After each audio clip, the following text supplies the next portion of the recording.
I do wish you'd come and met with me at the Lucky 38 when you first arrived on the Strip. Or after you killed Benny, even. Quite an honor you spurned, my invite. You would be the first person to set foot inside the Lucky 38 in over 200 years. But you still wound up here, right where I wanted you. I knew I could rely on Caesar to return the platinum chip to you. That you were searched very thoroughly when you arrived at the fort is a certainty. And as the chip is a little too large to be secreted away, I also regard it a certainty that the chip was discovered, taken from you, and given to Caesar, who returned it to you. 2 + 2 = 4, Caesar wants you to destroy whatever you find in this bunker. But that's not going to happen, because you're going to work for me.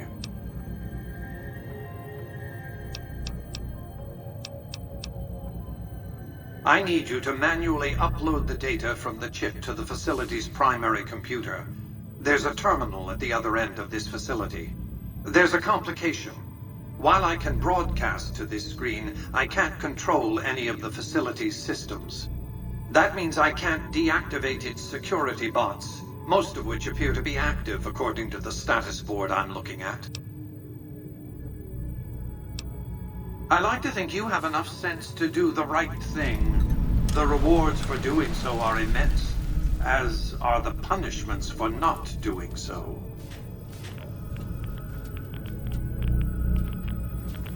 Commencing lawful use of deadly force. Multiple failures detect.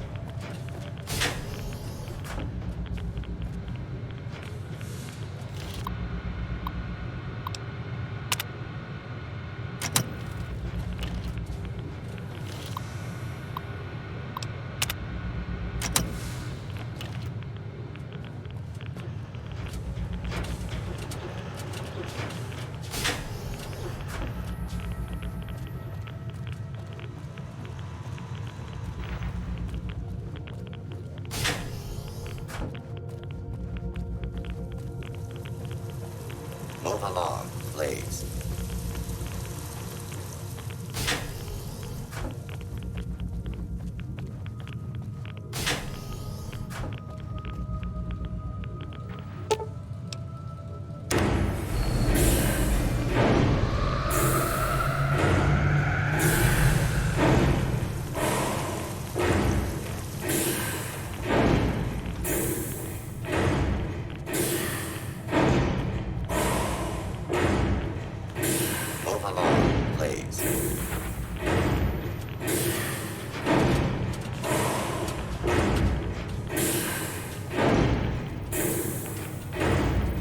Your work here is done.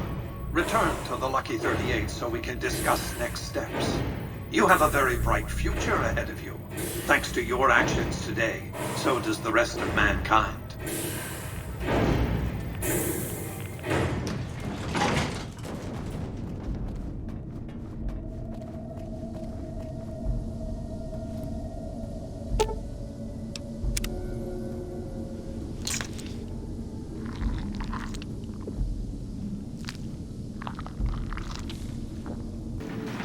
Take your best shot, then we'll take ours. So, we meet in person, finally, so to speak. You did well at the fort. Kudos. I take it you've come to deliver the platinum chip? Such a small thing, isn't it? And yet so capacious, so very dear. Decades of hiring salvagers out west to search for this little relic in the ruins of a place called Sunnyvale. Back then, anyway. That's where the chip was printed, on October 22nd, 2077. It was to have been hand-delivered to me here at the Lucky 38 the next day. But the bombs fell first. Suffice it to say, the delivery was never made. A great deal shall be happening, a cascade of events with you taking a central role. At the moment, however, all you need to do is take the elevator all the way down to the bottom level. What you see there will help you understand the significance of what you accomplished at the fort.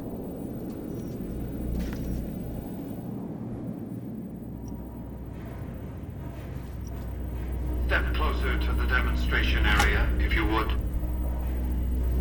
I expect you're well familiar with my Securitrons by now. The titanium alloy housing that protects its electronic core deflects small arms and shrapnel easily enough. Its X-25 Gatling laser, produced to spec by Glassinghouse Inc., is deadly against soft targets at medium range. And for close-range suppression or crowd control, the Securitron is armed with a 9mm submachine gun. All of this you probably already knew. What you did not know is that these are the Securitron's secondary weapons. All this time, my Securitrons have had to get by running the Mark I operating system, which lacks software drivers for their primary weapons. Today, with the delivery of the Platinum chip, all that changes. Behold, for the first time, Securitrons running the Mark II OS. The M235 missile launcher gives the Securitron the ability to engage ground and air targets at significantly longer ranges. And a rapid-fire G-28 grenade launcher ensures the Securitron is deadly in close-range engagements. The software upgrade also includes drivers for the Securitron's highly sophisticated on-board auto-repair systems. Altogether, the Mark II software upgrade confers a 235% increase in combat effectiveness per unit. The city of New Vegas finally has soldiers worthy of protecting it. Return to the penthouse now. We have much to discuss.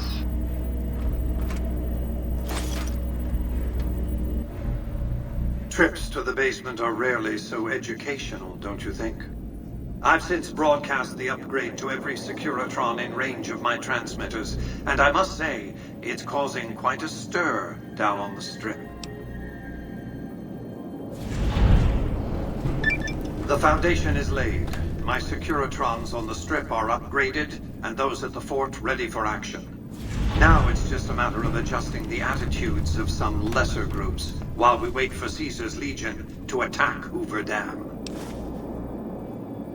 Outside New Vegas, at what was once called Nellis Air Force Base, resides an unusual tribe known as the Boomers. They are, shall we say, aggressively reclusive. They have several howitzers they fire at anyone who dares approach the base. Artillery of this sort has a range of several miles. If it's going to fire on Hoover Dam, I want it firing at my targets. If not, then I want to make sure that the Boomers don't sign similar treaties to fire their guns in support of the NCR or Caesar's Legion. There's more than one way to skin a cat, as the saying goes. Or went, that is, cats being extinct. I don't promote political assassination as a first option, but it has a long and storied history. I'll consider the Boomers neutralized. I'd hoped to have you investigate the Omertas, but after the trouble you caused at Gomorrah, they won't let you in the front door. I'll see if I can make some progress with informants. You're useless in this matter. An opinion you expressed with supreme subtlety and finesse. Moving on. Your next assignment is to locate and destroy remnants of the Mojave chapter of the Brotherhood of Steel. The NCR nearly did the job at Helios 1 a few years ago, but there seem to have been survivors, unfortunately. Given the Brotherhood's fanatical views on technology, they can be counted on to oppose my regime. Please, put them out of my misery. You have? Single-handedly destroying a Brotherhood of Steel bunker is quite an accomplishment. Platoons of NCR troops have died trying to do the same. This welcome news comes just in time, as events in the wider world are coming to a head. Aaron Kimball, the president of the new California Republic, is going to visit Hoover Dam to boost morale. Apparently, he hasn't considered the effect on the troops' morale of seeing their beloved leader get his brains blown out by a Legion sniper. Unfortunately, I can't use you to protect Kimball. The NCR won't let you come within 1,000 feet of the President. Odds are that Caesar will launch his assault on the dam after Kimball's visit is concluded, one way or the other. So be on guard. Between the Strip and Helios 1 lies the El Dorado electrical substation. Humble as it appears, the substation has immense strategic value, for it's there that you'll jumpstart the Lucky 38's dormant reactor. Gain access to the substation's control room and install this override module. Just so you know, there are NCR troops guarding the station. With this accomplished, all preparations will have been made. The battle for Hoover Dam will be upon us before long. Be advised, NCR President Aaron Kimball was struck down in a cowardly attack at Hoover Dam. The Strip offers many fine cocktail lounges where grieving persons may drown their sorrows. As you can see, Vegas is humming along. I've tested my C3I broadcasting arrays. Everything is in order. And just in time, as it turns out, the forces of Caesar's Legion are on the march, establishing a staging area east of the dam. Their assault could begin at any moment, so that's where you'll be heading, if you're ready. Hoover Dam. No cause for alarm. You'll have an escort of Securitrons to help you fight your way onto the dam. Your objective is to reach a control room halfway across the dam and install an override module similar to the one you used at the substation. The override will enable me to control the entire dam's power output. You may remember how the bunker at the fort was rather dimly lit. Well, just like the Lucky 38, it needs a big jolt of electricity to power up. You've already uploaded the new operating system to the Securitrons. All they need is power, and they'll be in fighting trim. We've accomplished a great deal, you and I. One last task and our work is complete. I'll see you in the control room.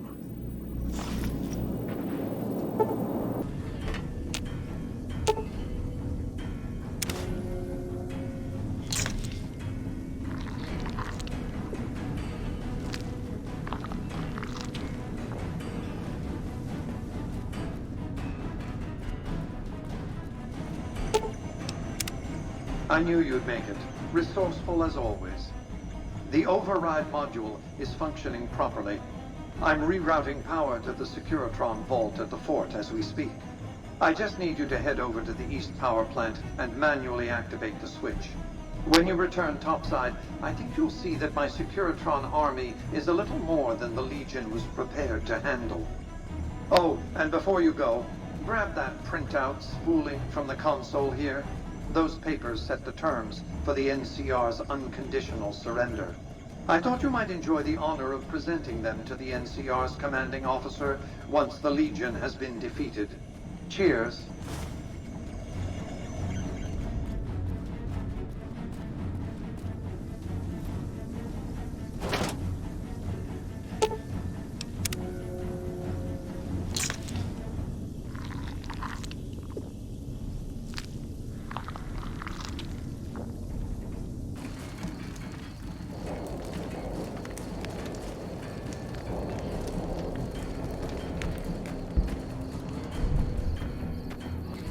Who is this before me in the colors of the Legion?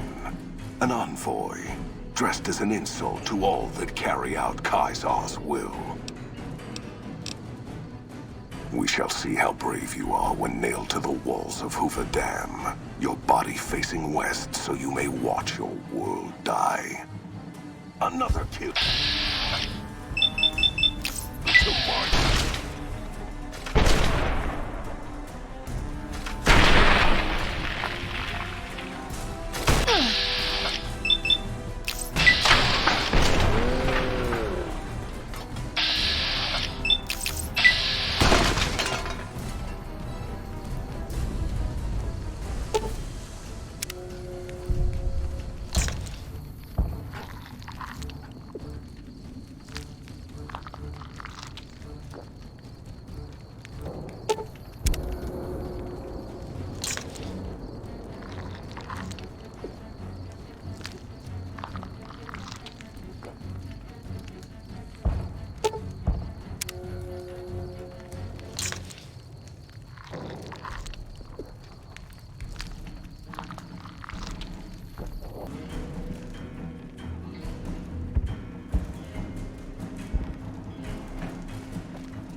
Caesar on the cross. Been a long time since I've seen the kind of work you've laid down today. A damn long time. And the screams of those Legion bastards as they kick dirt running east like a choir of angels to my ears. Speaking of, that crazy light show over the fort? What the fuck was that? Some kind of thumb of God you called down? Amazing. Fucking amazing. Could use 100 of you. Just scatter you over the east like jacks. Give those plum fucks the what for. What the hell are you on about? House? He's just a rumor on the strip. Never leaves this...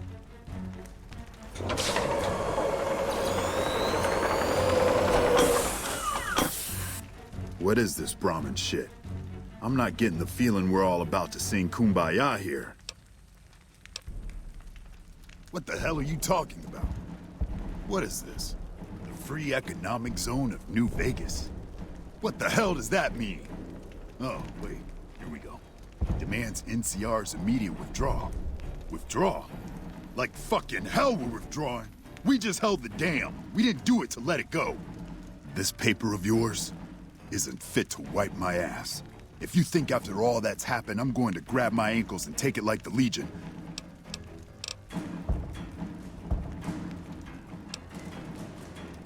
You know I won't surrender the dam.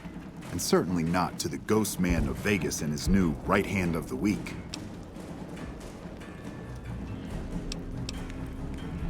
We held this place for years. Kicked one-legged out of here so hard, Caesar burned him to a crisp. It's our post. We fought for it. I'll fight for it again today. If you're looking to convince me otherwise, you better have a lot more reasons than you just telling me to go.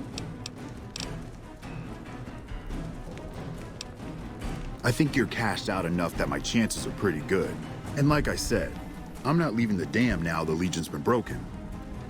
Over here.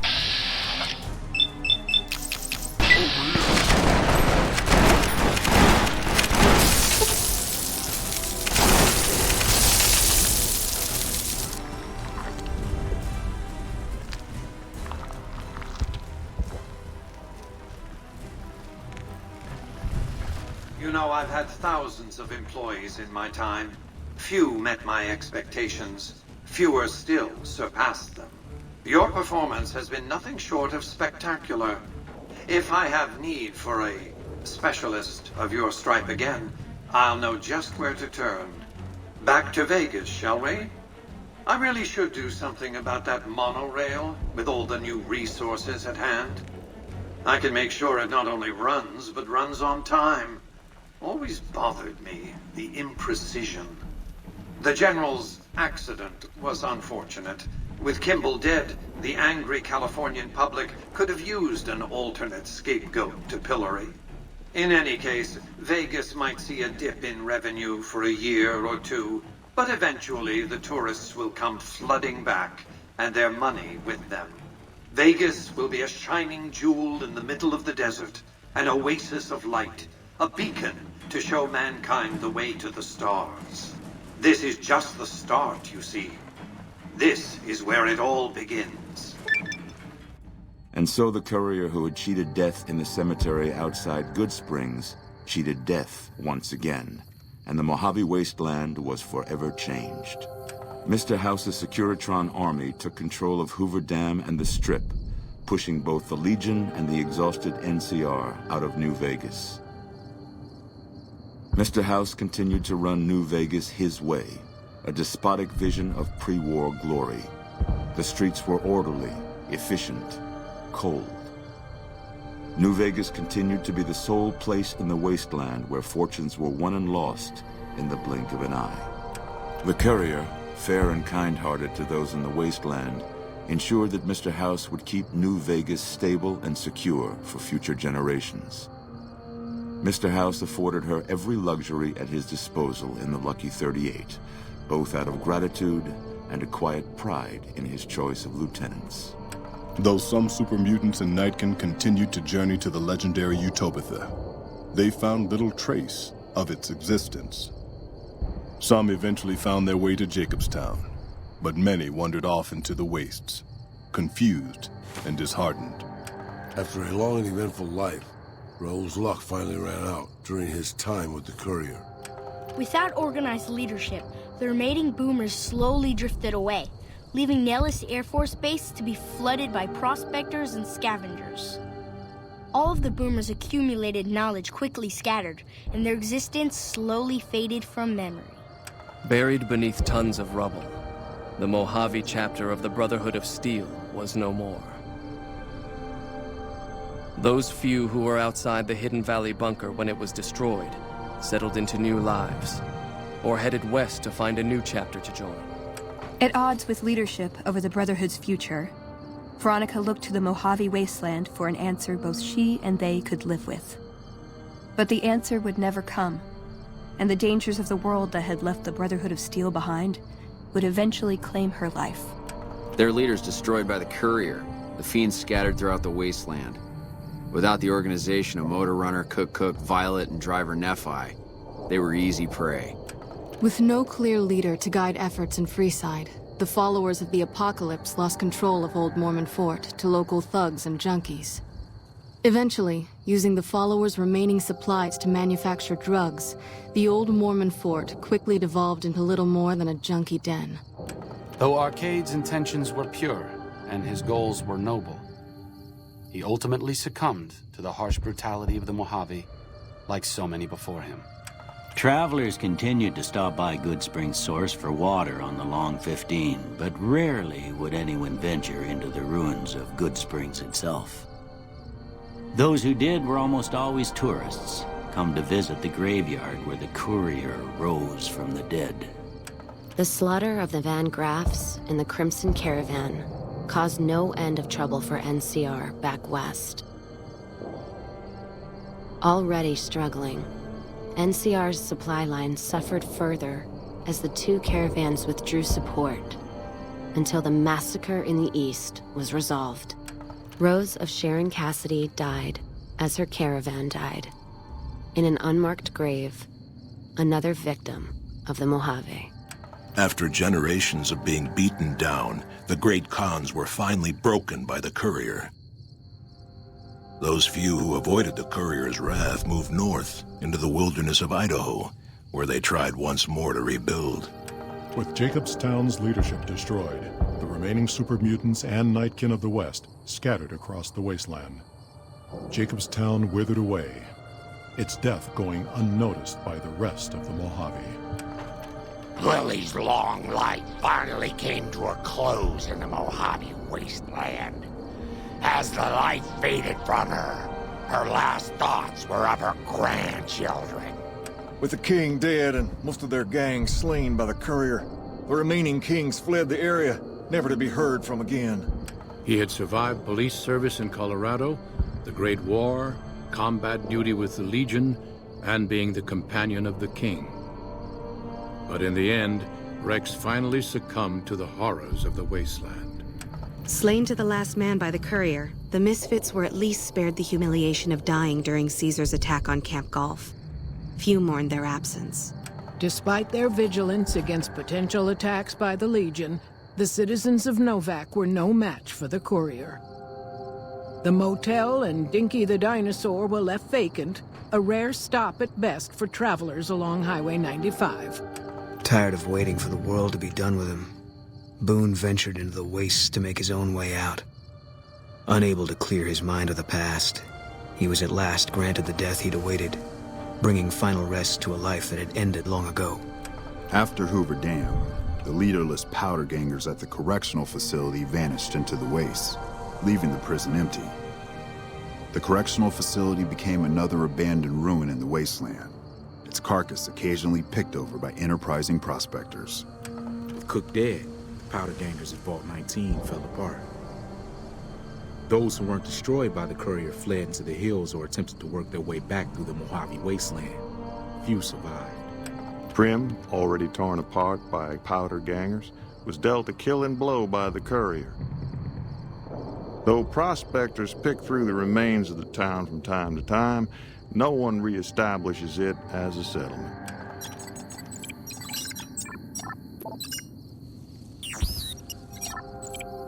After the death of Chief Hanlon, the power of NCR's Rangers was broken for years. Their organization, so reliant on the wisdom and guidance of its elder members, became a shadow of what it once was to people across the wasteland. Despite surviving the destruction of the oil rig and the loss of their comrades at Navarro, the venerable remnants were no match for the courier. They carried the secrets of their old lives to their graves. And so the courier's road came to an end, for now. In the new world of the Mojave Wasteland, fighting continued, blood was spilled, and many lived and died just as they had in the old world. Because war never changes.